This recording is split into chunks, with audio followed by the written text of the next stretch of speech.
In a recent survey, about 20% of employees admitted they work in a toxic environment.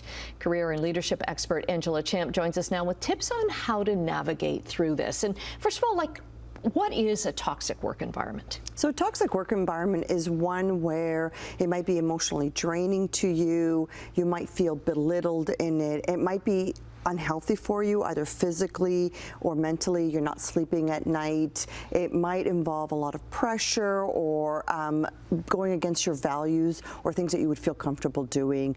It depends on who the person is. It could vary, but basically it involves having a sense of lack of agency, like you feel stuck or pressured or overwhelmed. You gave a great example during the break to me of, like, for some people a heavy workload may be toxic, but for others it could be thrive. So it's kind of subjective in some cases. In other cases, it's very clearly toxic. That's right. So if there's things like verbal abuse or physical abuse in the workplace, harassment, that is definitely a toxic workplace. But for others, it might just be, like you said, the workload might be a little heavy. For some people, that might feel toxic because they're not able to handle it. But for another person, they may feel completely energized by it. It's not the same for everybody, although there are some clear delineations in some cases. Okay, and there are also different types of toxicity. Like it could be a manager. Yes. It could be the work itself. Or the culture of the workplace.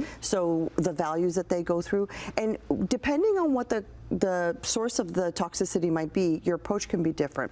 So for example, let's say it's your boss or a colleague that's a bully, or they belittle you, they make you feel small. One solution, of course, is to quit, but that's not a solution for everybody. Could you go to a different department and report to a different manager? Could you report your coworker to Human Resources to have it investigated for bullying and harassment? And lots of provinces, including Ontario, have legislation around protecting employees against bullying and harassment.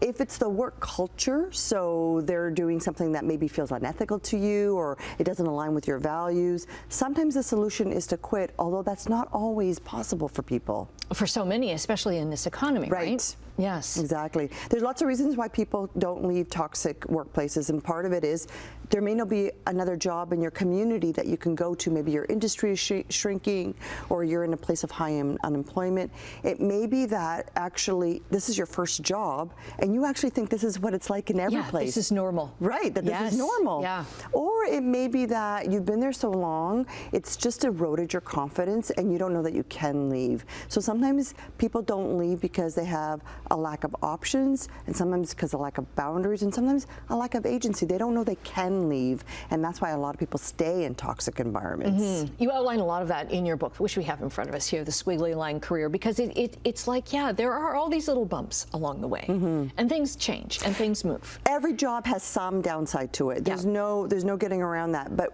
there's a difference between a job that's not right for you or parts of a job that you don't like versus being in a toxic environment. Right. Is this one of those signs, like on a, if you work a Monday to Friday, that on Sunday night you're just like, okay, I completely dread going in. Dread, or you cry while you're driving into work. That's a pretty good sign that you're in a toxic environment and need to make some change, whether it's internally with your job or leaving if you have that option to, but that's definitely a sign. Do you find that more women put up with toxic work environments than men do? More women, because they feel they may not have as many options, particularly if they took a break for having children.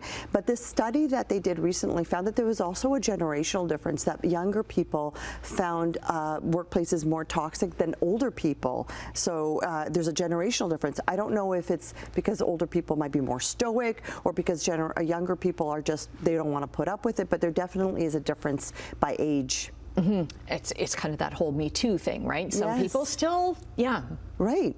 It's still happening. Okay, so best advice, we've got 30 seconds left. Best advice in 30 seconds. Yes. First of all, have a look at what's the source of the toxicity, because the approach will be different. If it is your boss, see if you can change departments. Go to your Human Resources department. If it's the culture, see if you can change the culture from the bottom up. Don't wait always from the leader. See if your team can have a good culture.